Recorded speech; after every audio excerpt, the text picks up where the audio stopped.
Hello बच्चों, आप कैसे हैं? मैं संगीता मिश्रा आज आपको आपकी हिंदी पाठ पुस्तक रिमझिम का चैप्टर 18 चुनौती हिमालय की पढ़ाने जा रही हूँ। तो बच्चों, हम इस चैप्टर को पढ़कर हिमालय के बारे में जानेंगे। हिमालय भारत में स्थित एक प्राचीन पर्वत है। हिमालय को पर्वतों का राजा कहा जाता है। हिमालय अपने प्राकृतिक सौंदर्य और अनुपम छटा के लिए प्रसिद्ध है। इसकी अनुपम सुंदरता को देखने दूर दूर से लोग आते हैं।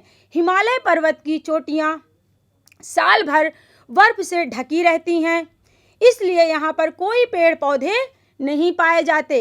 हिमालय का सफ़र, हिमालय की यात्रा बहुत ही चुनौतीपूर्ण कार्य है, क्योंकि यहाँ की ज़मीन ऊबड़ खाबड़ होती है। यहाँ बहुत गहरे गहरे गड्ढे और खाइयाँ होती हैं। ठंडक भी यहाँ बहुत होती है।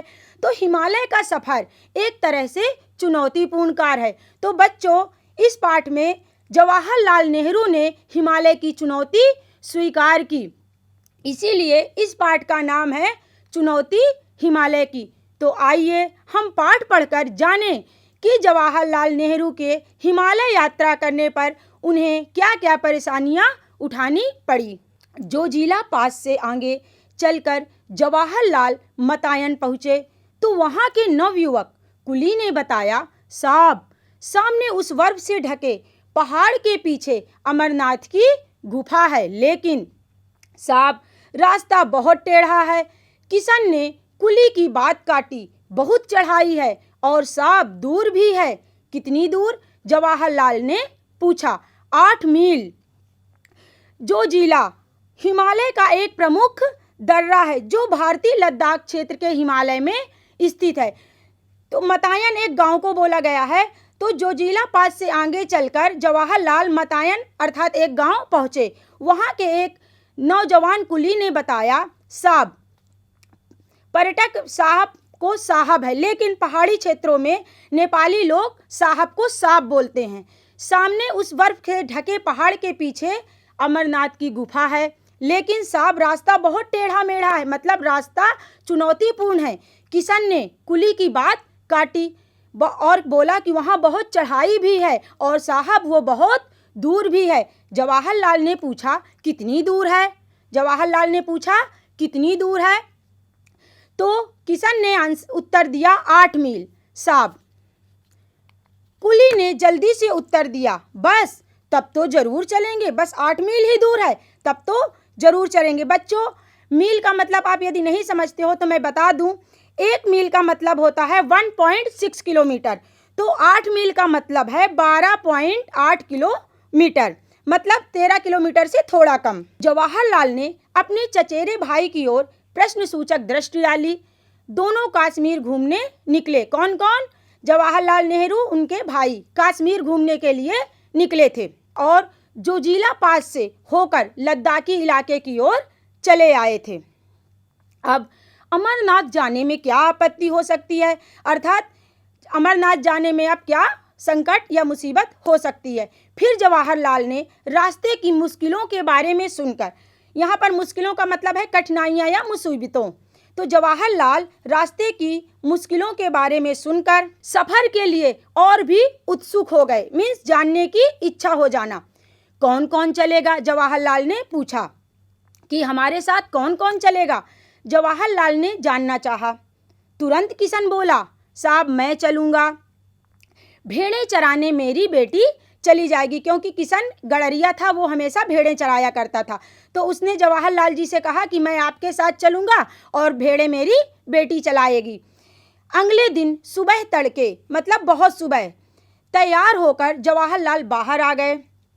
आकाश में रात्रि की कालिमा पर प्रातः की लालिमा फैलती जा रही थी। बच्चों, यहाँ पर रात की कालिमा का मतलब है रात में अंधेरा रहता है, तो अंधेरा कम होता जा रहा था और सुबह होने वाली थी। तो जब सुबह होता है, सूर्य निकलते हैं, तो चारों तरफ आसमान में लालिमा छा जाती है। तो रात घटती जा रही थी और सुबह होने वाली थी। तिब्बती पठार का दृश्य निराला था। दूर दूर तक वनस्पति रहित उजाड़ चट्टानी इलाका दिखाई दे रहा था। वनस्पति रहित का मतलब है बच्चों कि वहाँ पर कोई भी पेड़ पौधे नहीं थे, चट्टाने ही चट्टाने दिखाई दे रही थी। उदास फीके बर्फ से ढके चट्टानी पहाड़ सुबह की पहली किरणों का स्पर्श पाकर ताज की भांति चमक उठे। बच्चों आप ताज जानते हो, आगरा का ताजमहल, तो जिस प्रकार ताज चमकता है उसी प्रकार ये बर्फीली चट्टानें सूर्य की किरणों का प्रकाश पाकर, स्पर्श पाकर चमक उठती हैं। दूर से छोटे छोटे ग्लेशियर ऐसे लगते हैं मानो स्वागत करने के लिए पास सरकते आ रहे हैं। ग्लेशियर बच्चों बर्फ के बड़े बड़े विशाल टीले को बोला गया है। जब बर्फ जम जाता है, बड़े बड़े उसके टीले बन जाते हैं, उसको ग्लेशियर बोला गया है। मानो स्वागत करने के लिए पास सरकते आ रहे हैं। सर्द हवा के झोंके, सर्द हवा का मतलब है ठंडी हवा, ठंडी हवा के झोंके हड्डियों तक ठंडक पहुंचा रहे हैं। जवाहरलाल ने अपनी हथेलियां आपस में रगड़कर, हथेलियां क्यों रगड़ी? क्योंकि वहां पर बहुत ठंडक थी, तो अपनी हथेलियां आपस में रगड़कर गरम की और कमर में रस्सी लपेटकर चलने को तैयार हो गए। हिमालय की दुर्गम पर्वतमाला मुंह उठाए चुनौती दे रही थी। बच्चों यहाँ पर दुर्गम का मतलब है जहाँ जाने में कठिनाई हो। दुर्गम, सुगम मतलब सरल और दुर्गम मतलब कठिन। यहाँ पर दुर्गम सुगम का विलोम शब्द है। जवाहर इस चुनौती को कैसे न स्वीकार करते। भाई किशन और कुली सभी रस्सी के साथ जुड़े थे। किशन गड़रिया अब गाइड बन गया था। जो किशन था वह भेड़ बकरियां चराता था, तो वह अब उनका गाइड बन गया था, अर्थात मार्गदर्शक बन गया था, उनको रास्ता दिखाने वाला बन गया था। बस 8 मील ही तो पार करने हैं। जोश में आकर जवाहरलाल चढ़ाई चढ़ने लगे। यूं 8 मील की दूरी कोई बहुत नहीं होती। कब बहुत नहीं होती? यदि रास्ता अच्छा हो तो 8 मील चलना कोई मुश्किल का काम नहीं है। लेकिन इन पहाड़ी रास्तों पर 8 कदम चलना दूभर हो गया था, अर्थात मुश्किल हो गया था। इतने ऊबड़ खाबड़ रास्ते थे कि यहाँ पर 8 कदम चलना भी मुश्किल था। एक एक डग भरने में कठिनाई हो रही थी। एक एक डग अर्थात एक एक कदम रखने में कठिनाई हो रही थी। रास्ता बहुत ही वीरान था, मीन्स सुनसान था। ना वनस्पतियाँ थी, ना आबादी थी, ना हरियाली थी, पूरा सुनसान था। पेड़ पौधों की हरियाली के अभाव में एक अजीब सा खालीपन सा महसूस हो रहा था। कहीं एक फूल दिख जाता तो आंखों को ठंडक मिल जाती। दिख रही थी सिर्फ पथरीली चट्टानें। यहाँ पर जवाहरलाल नेहरू कह रहे हैं कि कहीं भी ना तो हरियाली थी, चारों तरफ चट्टानें ही चट्टानें थी। तो वह बोल रहे हैं कि यदि कहीं एक फूल भी दिख जाता तो हमारी आंखों को ठंडक मिल जाती। सिर्फ दिख रही थी तो पथराली चट्टानें और सफ़ेद बर्फ। फिर भी इस गहरे सन्नाटे में बहुत सुकून था, मतलब शांति थी। एक ओर से सूं सूं करती बर्फीली हवा बदन को काटती, तो दूसरी ओर ताजगी और स्फूर्ति भी देती थी, अर्थात हमारे अंदर जोश पैदा करती थी, आगे बढ़ने का ताकत पैदा करती थी। जवाहरलाल बढ़ते जा रहे थे। ज्यों-ज्यों ऊपर चढ़ते गए त्यों-त्यों सांस लेने में दिक्कत होने लगी। बच्चों यहाँ पर बताया गया है कि ज्यों-ज्यों ऊपर चढ़ते गए, मतलब वो चढ़ाई चढ़ते जा रहे थे, तो जैसे जैसे हम ऊपर चढ़ते जाते हैं तो ऑक्सीजन की कमी होती जाती है, इसलिए उन्हें सांस लेने में परेशानी होने लगी, दिक्कत होने लगी, अर्थात परेशानी होने लगी। एक कुली की नाक से खून बहने लगा। जल्दी से जवाहरलाल ने उसका उपचार किया अर्थात इलाज किया। खुद उन्हें भी कनपटी की नसों में तनाव महसूस होने लगा। लगता था जैसे दिमाग में खून चढ़ाया हो। फिर भी जवाहरलाल ने आगे बढ़ने का इरादा नहीं बदला। तमाम मुसीबतों और परेशानियों के बाद भी जवाहरलाल नेहरू आगे बढ़ते गए। उन्होंने अपना इरादा चेंज नहीं किया, मतलब नहीं बदला। थोड़ी देर में बर्फ पड़ने लगी, फिसलन बढ़ गई, चलना भी कठिन हो गया। एक तरफ थकान, ऊपर से सीधी चढ़ाई। तभी सामने एक बर्फीला मैदान नजर आया। चारों ओर हिम शिखरों से घिरा वह मैदान देवताओं के मुकुट के समान लग रहा था। जैसे देवताओं के सिर पर मुकुट सुंदर लगता है, उसी प्रकार यह बर्फीला मैदान मुकुट के समान सुंदर लग रहा था। प्रकृति की जैसी मनोहर छटा थी।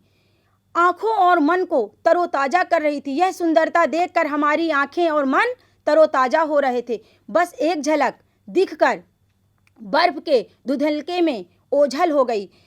आप जानते हो बर्फीली जगह में जब बर्फ पड़ती है बच्चों, तो एक धूल की तरह, धुआं की तरह उठता है। तो थोड़ी देर ये सुंदर झलक दिखाई दी और फिर आंखों से ओझल हो, मतलब दूर हो गई। दिन के 12 बजने वाले थे। सुबह 4 बजे से वे लोग लगातार चढ़ाई कर रहे थे, अर्थात उन्होंने सुबह 4 बजे से चलना प्रारंभ किया चढ़ाई, और अब कितना बज गया था? 12 बजने वाले थे। सुबह 4 बजे से वो लगातार चढ़ाई कर रहे थे। शायद 16,000 फीट की ऊंचाई पर होंगे इस वक्त।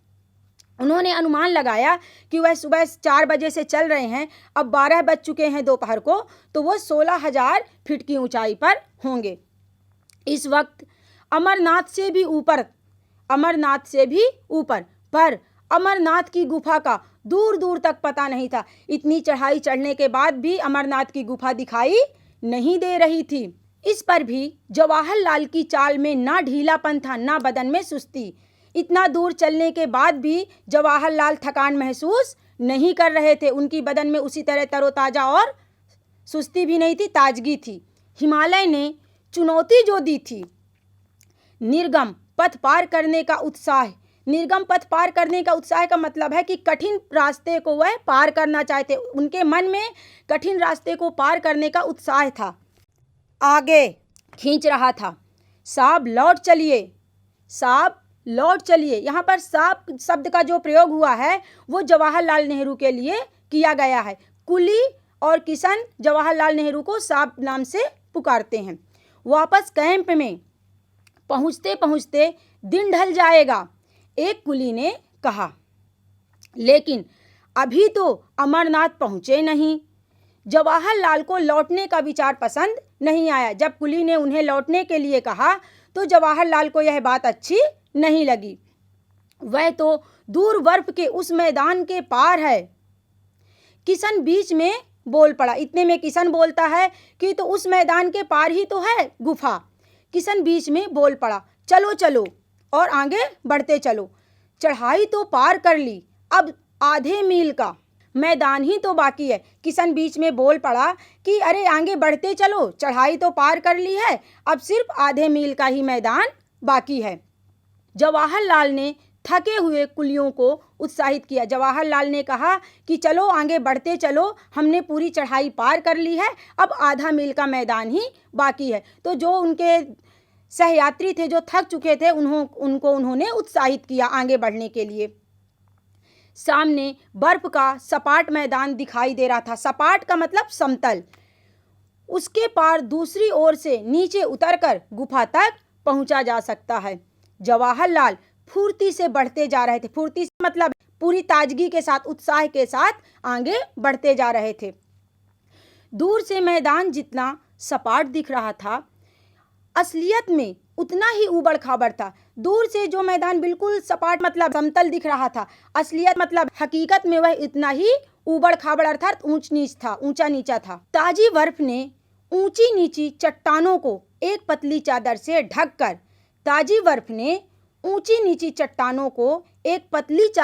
ढककर एक समान कर दिया था। अर्थात जो ऊंची नीची चट्टानें थी उनमें ताजी बर्फ बिछी हुई थी, इसलिए वह समतल लग रही थी। लग रहा था कि बहुत ही समतल मैदान है, समान कर दिया था। गहरी खाइयाँ थी, गड्ढे बर्फ से ढके हुए थे और गजब की फिसलन थी। जो गड्ढे थे उन पर ताजी ताजी बर्फ जम गई थी, इसलिए गड्ढे भी ढके हुए थे। और पैर फिसलन मतलब पैर बहुत फिसल रहा था। कभी पैर फिसलता और कभी बर्फ में पैर अंदर धंसता जाता। बहुत नाप कर कदम रखने पड़ रहे थे। नाप मतलब देख कर कदम रखने पड़ रहे थे। ये तो चढ़ाई से भी मुश्किल था। उन्होंने क्या सोचा था कि आगे का सफ़र बहुत ही सरल होगा, लेकिन ये सफ़र तो चढ़ाई से भी मुश्किल था। पर जवाहरलाल को मज़ा आ रहा था। तभी जवाहरलाल ने देखा सामने एक गहरी खाई मुंह फाड़े निगलने के लिए तैयार थी। जवाहर जी ने देखा कि एक बहुत बड़ी खाई है और वह खाई ऐसी लग रही है कि जैसे वह किसी को निगलने के लिए तैयार है। अचानक उनका पैर फिसला, वे लड़खड़ाए और इससे पहले कि संभल पाए वे खाई में गिर पड़े, सब गिर गए। किशन और कुली ने आवाज़ की कि सब गिर गए। किशन चीखा, जवाहर। किशन ने तेज आवाज़ लगाई, जवाहर। भाई की पुकार वादियों की शांति भंग कर गई। वादियों की शांति भंग कर गई का मतलब है बच्चों कि यहाँ पर जो शांति थी, तो जब जवाहरलाल खाई में गिर गए तो उनके भाई ने उन्हें तेज आवाज़ लगाई, तो वह आवाज़ पूरी वादियों में गूंजने लगी, तो वहाँ की शांति भंग हो गई। वे खाई की ओर तेजी से बढ़े। रस्सी से बंधे जवाहरलाल हवा में लटक रहे थे। उफ, कैसा झटका लगा! दोनों तरफ चट्टाने ही चट्टाने, दोनों तरफ चट्टाने ही चट्टाने थी और नीचे गहरी खाई थी। जवाहरलाल नेहरू जिस गड्ढे में गिरे थे, जिस खाई में, उसके दोनों तरफ चट्टाने ही चट्टाने थी और नीचे बहुत लंबा गहरा गड्ढा था। जवाहरलाल कसकर रस्सी पकड़े थे, वही उनका एकमात्र सहारा था। जवाहर ऊपर से भाई की पुकार सुनाई दी, ऊपर से उनके भाई उनको आवाज़ दे रहे थे, जवाहर जवाहर, तो वह पुकार उनको सुनाई दे रही थी। बच्चों, मैंने आपको हिमालय चुनौती पढ़ाया। अब इसमें बहुत से ऐसे वर्ड आए हैं, कठिन शब्द आए हैं, नए शब्द आए हैं, जिनका मैं आपको अर्थ बता रही हूँ और मैं चैप्टर पढ़ाते समय भी आपको उन अर्थों को बताया है। एक बार हम फिर से आपको नए शब्दों के अर्थ बता रहे हैं। चचेरा, चाचा का लड़का। सफ़र, यात्रा। ललिमा, लाली या सुर्खी। पठार, ऊंची जमीन। पठार किसे बोला गया है? ऊंची जमीन। जोजिला, जैसे कि मैंने आपको पहले ही बताया था कि जोजिला एक दर्रा है जो हिमालय का एक प्रमुख दर्रा है। दुर्गम, जहाँ पहुँचना कठिन हो। दुर्गम रास्ते थे, मतलब वहाँ पर कोई साधारण आदमी नहीं पहुँच सकता था। दुर्गम मीन्स मुश्किल, कठिन, तो मुश्किल रास्ते थे जहाँ पहुँचना मुश्किल हो। वनस्पति, वनस्पति अर्थात पेड़ पौधे।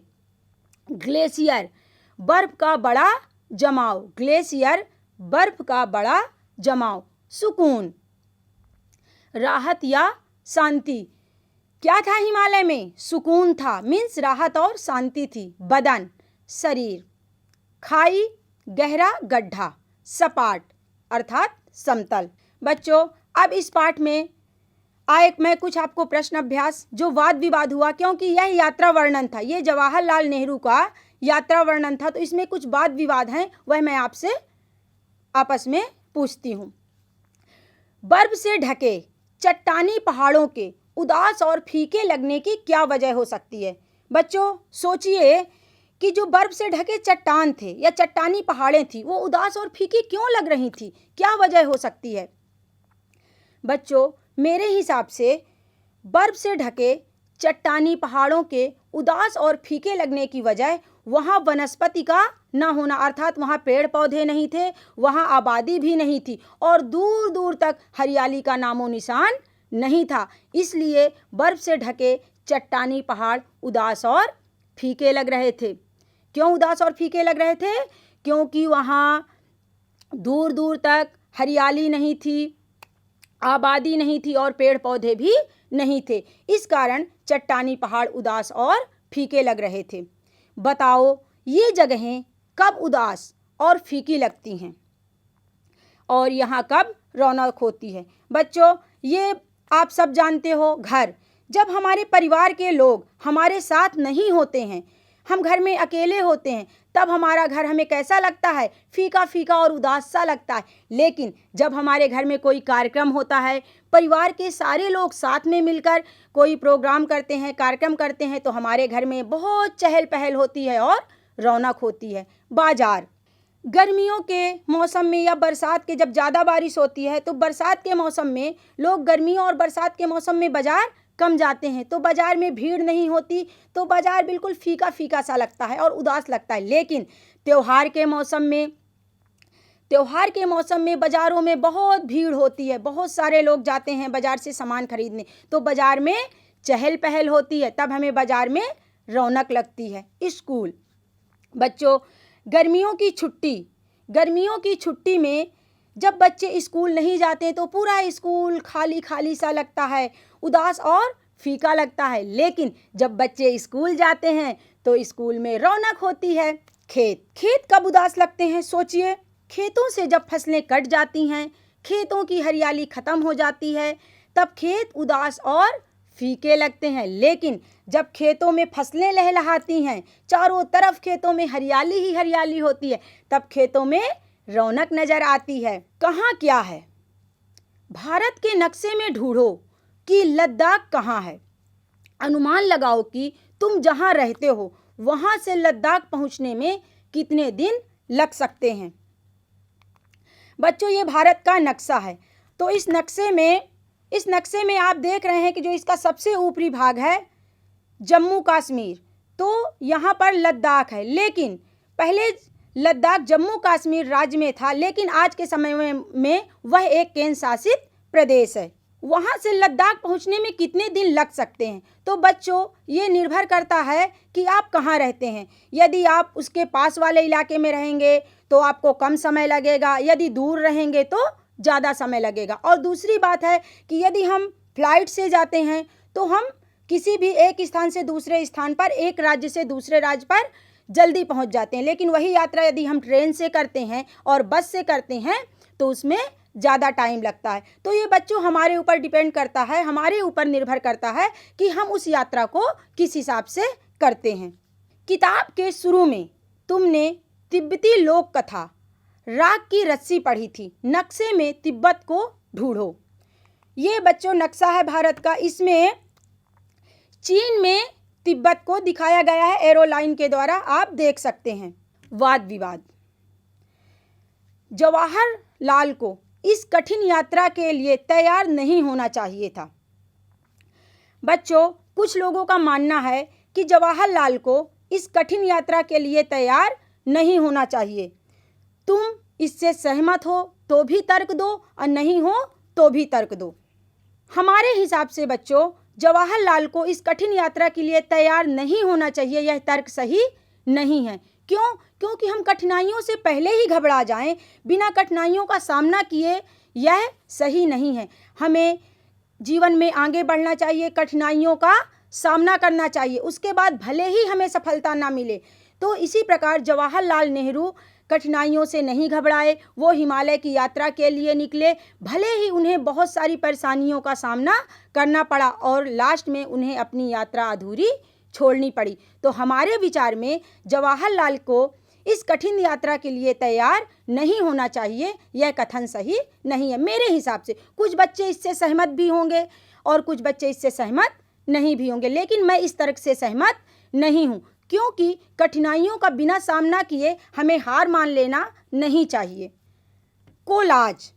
कोलाज उस तस्वीर को कहते हैं जिसमें कई तस्वीरों या शब्दों को मिलाकर एक कागज पर चिपकाकर बनाया जाता है। तुम मिलकर पहाड़ों का एक कोलाज बनाओ। बच्चों, कोलाज के बारे में मैंने आपको बताया। अब आप लोगों को पहाड़ों के बहुत सारे चित्र इकट्ठा करना है, तस्वीर इकट्ठे करनी है और उसका एक कोलाज बनाना है। तो तुम मिलकर पहाड़ों का एक कोलाज बनाओ जिसमें निम्न तस्वीरें इकट्ठा करो, जैसे पहाड़ों के अलग अलग नज़ारे, चट्टान, चोटी, पर्वतारोहण इत्यादि। बच्चों, ये 2 कोलाज मैंने आपके सामने रखे हैं। शब्दों से बना कोलाज। पहला कोलाज है बच्चों शब्दों से बना। इसमें बहुत सारे फलों के नाम दिए हुए हैं और एक कोलाज बनाया गया है। दूसरा कोलाज है चित्रों से बना कोलाज। इसमें पहाड़ों के तरह तरह के विभिन्न प्रकार के विभिन्न आकार के चित्र दिए गए हैं और एक कोलाज बनाया गया है। तो बच्चों, इसी प्रकार आप किसी भी चीज़ का कोलाज बना सकते हैं। पुनरावृत्ति। पाठ से जवाहरलाल नेहरू जी की अमरनाथ यात्रा। सहयात्री मार्ग। जवाहरलाल नेहरू की अमरनाथ यात्रा के बारे में इस पाठ में मैंने आपको बताया। उनके सहयात्री, उनके साथी कौन कौन थे? तो किशन था, किशन गड़रिया था, एक कुली था और उनके चचेरे भाई थे। मार्ग में आने वाली कठिनाइयाँ, जैसा कि मैंने आपको पाठ में ही बताया है कि जवाहरलाल नेहरू जब अमरनाथ की यात्रा के लिए निकले तो उन्हें मार्ग में बहुत सारी कठिनाइयों का सामना करना पड़ा, क्योंकि वहाँ की ज़मीन बहुत ही ऊबड़ खाबड़ थी, बर्फीले रास्ते थे, गहरी गहरी खाइयाँ थी और बहुत सारी चढ़ाइयाँ थी। इस प्रकार उन्हें कई कठिनाइयों का सामना करना पड़ा। और वहाँ का मनोरम दृश्य, वहाँ का दृश्य, कुछ दृश्य ऐसे भी थे जो उन्हें बहुत ही, उनके मन को मोहित किया, अर्थात उन्हें बहुत ही अच्छे लगे। जैसे ठंडी हवा, वहाँ की ठंडी हवा, वहाँ की हिमालय की चोटियों हमेशा जो बर्फ से ढकी रहती थी, तो कुछ दृश्य, वहाँ का शांत वातावरण, कुछ दृश्य उनके आँखों को बहुत ही अच्छा लगा। नए शब्द, पाठ में आए नवीन शब्द मैंने आपको बताया। चचेरा, चचेरे चाचा का लड़का, सफ़र, यात्रा, लालिमा, लाली सुर्खी, पठार, ऊंची ज़मीन, जोजिला, एक दर्रा, दुर्गम, जहाँ पहुँचना मुश्किल हो, वनस्पति, पेड़ पौधे, ग्लेशियर, बर्फ का बड़ा जमाव, सुकून, राहत, शांति, बदन, शरीर, खाई, गहरा गड्ढा, सपाट, समतल। ये थे बच्चों नए शब्द। भारत का नक्शा, बच्चों मैंने इसमें आपको भारत का नक्शा दिखाया है। उस नक्शे में मैंने लद्दाख और तिब्बत की स्थिति के बारे में आपको बताया है। प्रश्न अभ्यास, कोलाज के बारे में बताया गया है। बच्चों मैंने आपको इसमें 2 कोलाज दिखाया है, एक फलों का कोलाज था और एक विभिन्न प्रकार के पहाड़ के चित्रों का कोलाज था। हम इस पाठ के अगले भाग में पढ़ेंगे जवाहरलाल जी को और किन किन कठिनाइयों का सामना करना पड़ा। जवाहरलाल जी को अपनी हिमालय यात्रा को छोड़ने का फैसला क्यों करना पड़ा। यह रहा हमारा चुनौती हिमालय की प्रथम भाग समाप्त होता है। धन्यवाद।